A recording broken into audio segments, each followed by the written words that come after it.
Hi, welcome on this journey with me, exploring the spring equinox of 2021. Hi, I'm Trina. I'm going to be your host today. I'm a psychic, medium, shamanic, and angel practitioner. I want to go over all the things that I was given about this beautiful spring equinox that we're coming into this next weekend, on March 20th, 2021. So this year has been kind of crazy, chaotic, just like last year. We kind of moved in and everyone was expecting a new beginning, but there is shift and change. We have the vaccines rolling out. We have the stimuluses that are helping families.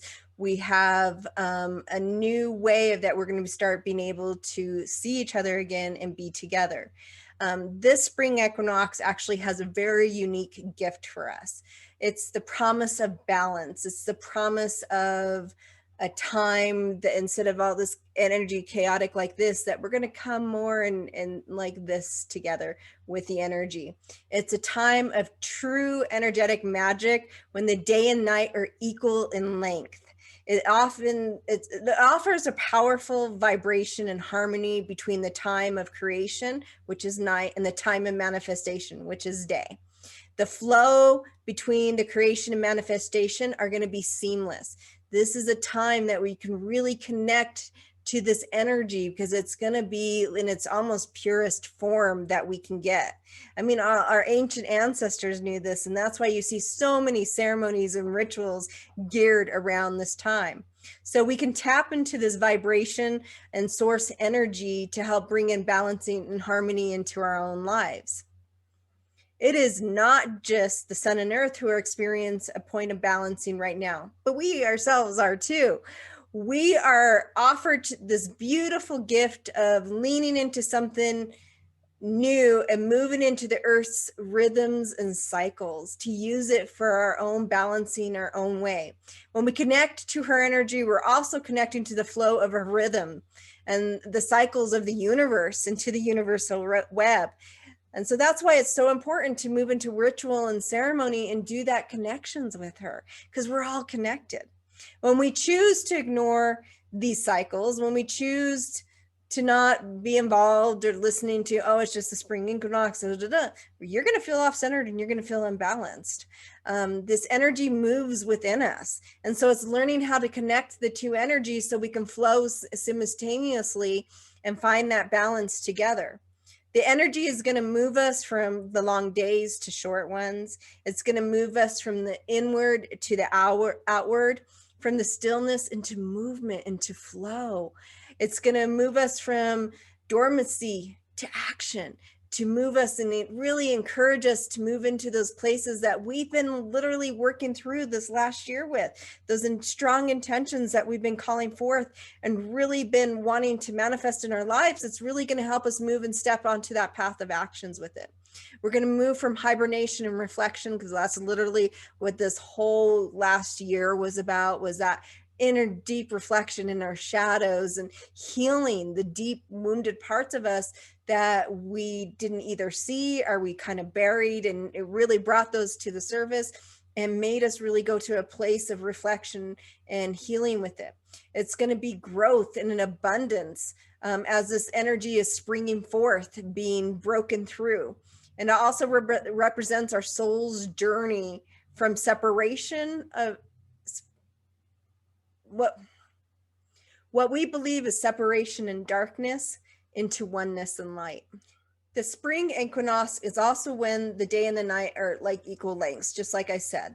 The celestial alignment results in the equinox. It is a day with light and dark of equal lengths, with the sun rising precisely in the east and then setting precisely in the west.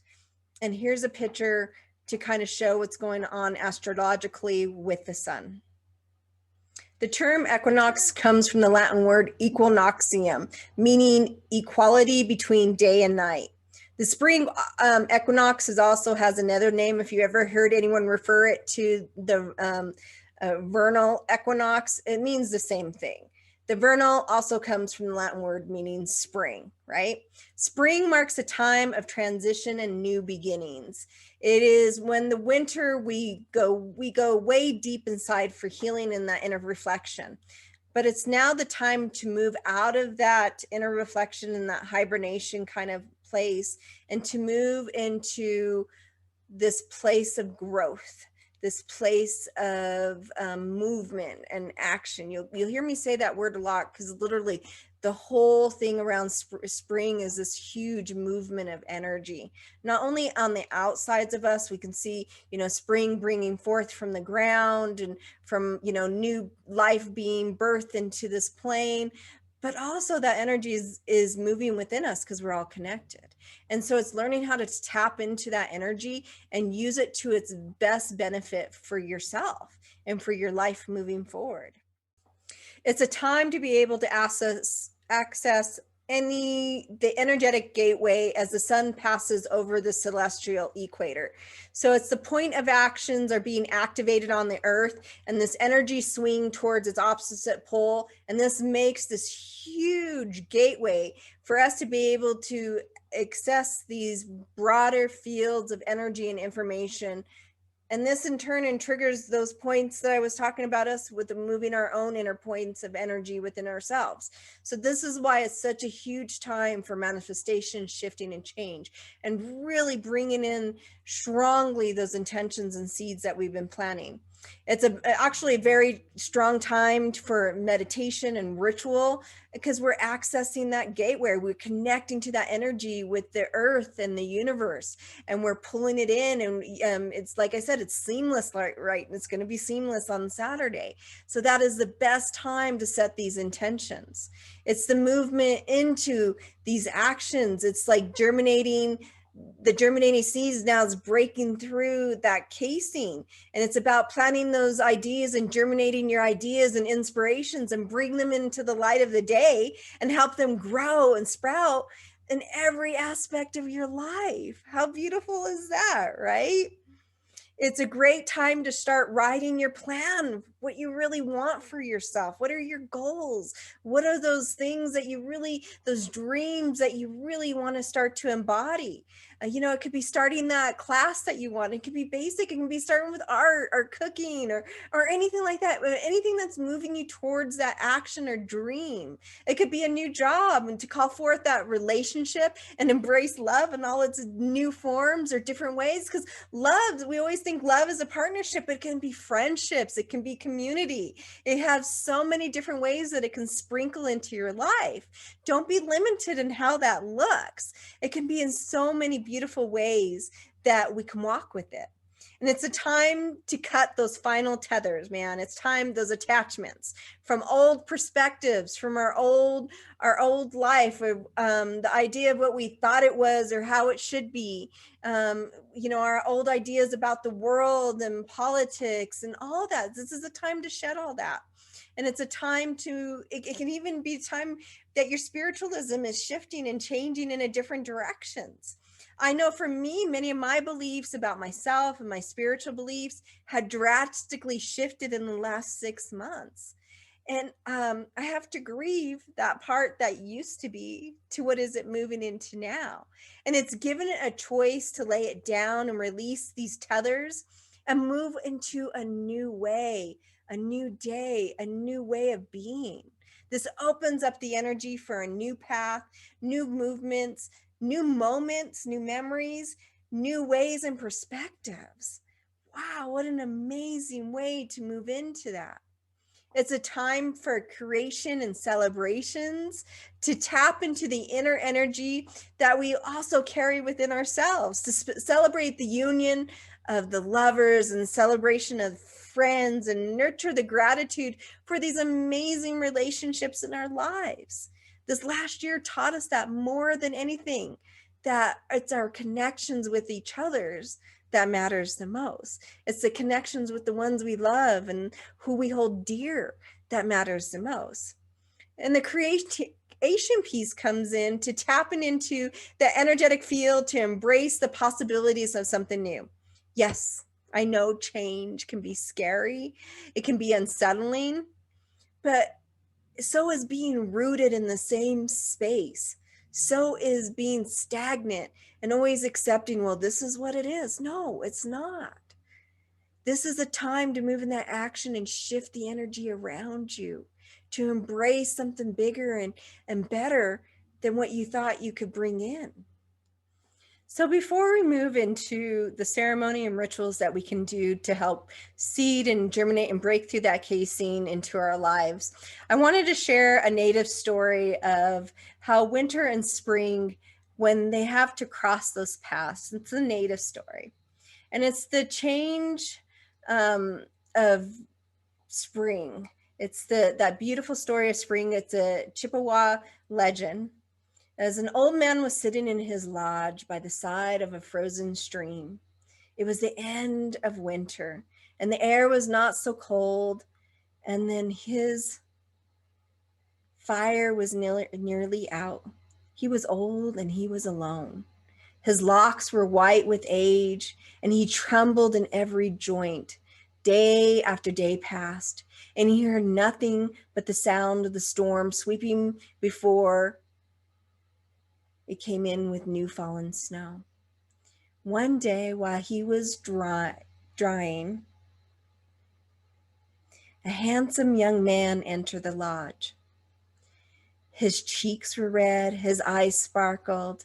He walked with a quick, light step. His forehead was bound with sweetgrass, and he carried a bunch of fragrant flowers in his hand. "Oh, my son," said the old man, "I am happy to see you. Come in. Tell me your adventures. What strange lands have you seen? I will tell you my wonderful deeds and what I can perform. You shall do the same, and we shall amuse each other." The old man then drew from a bag of curiosity and brought out this beautiful pipe, and he filled it with his sacred tobacco and handed it to his guest. They each then smoked and then began their stories. "I'm in Peabon, the spirit of winter," said the old man. "I blow my breath and the stream stands still, and the water becomes still and hard as a clear stone." "I am Segor, the spirit of spring," answered the youth. "I breathe and the flowers spring into the meadows and the woods. And I shake my locks," said the old man, "and the snow covers the land, and the leaves fall from the trees, and my breath blows them all away. And the birds fly to distant lands, and the animals hide themselves from the cold."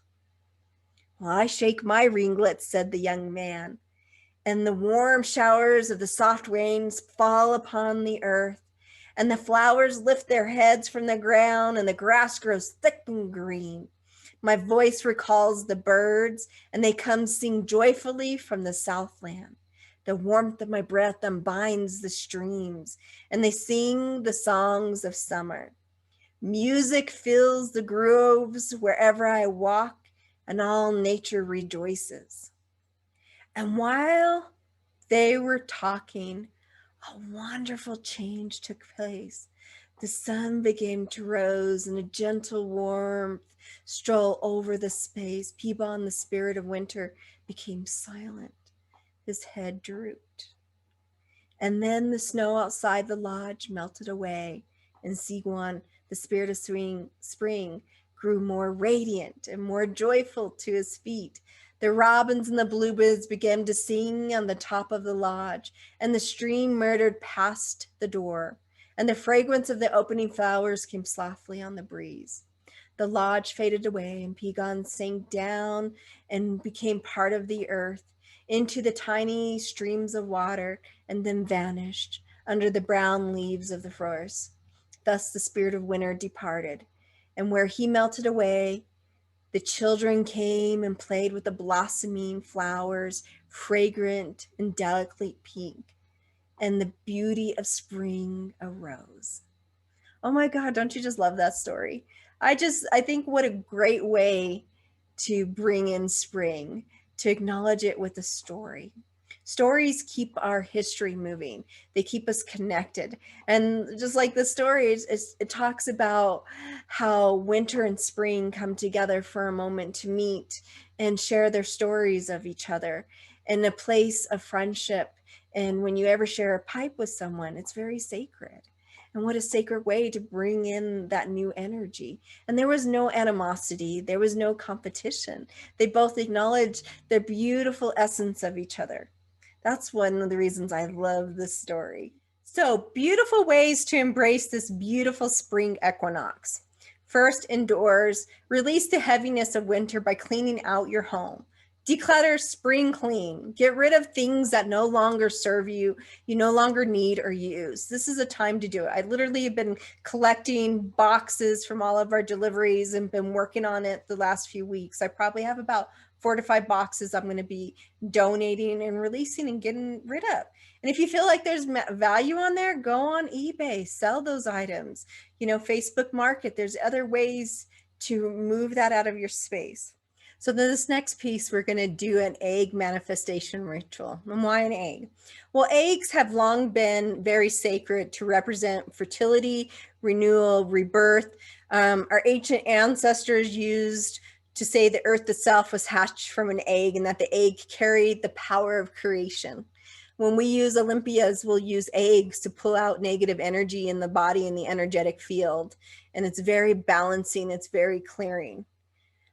Before you do any of this, you know, set sacred space. I'm going to get set up so we can do this ceremony together. Okay, the supplies you're going to need is an egg, a Sharpie marker,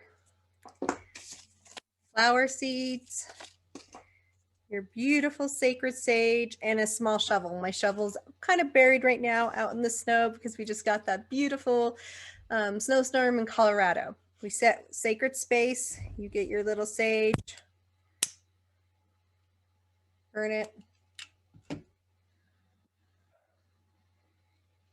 Go in your space. I always call in the directions. I call in the direction of the north to find my way home. I call in the direction to the east to always know there's new beginnings.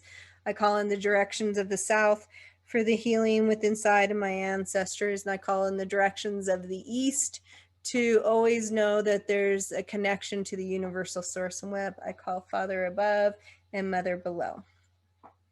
And now you want to get your sage and clear it. Kind of clear it all, get it all cleared. And then get your Sharpie marker and write the word abundance. That's what I'm using. But you want to be very intentional. I'm not being super specific because this is only in my example egg. And so after I got that all set up,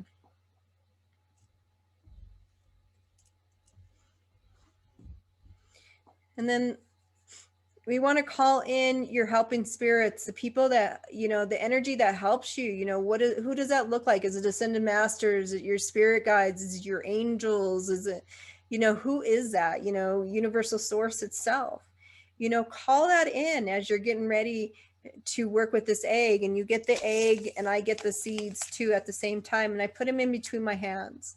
And I say with the prayer, with new growth and all life around, I embrace changes in me. That Mother has helped me to see inside and outside.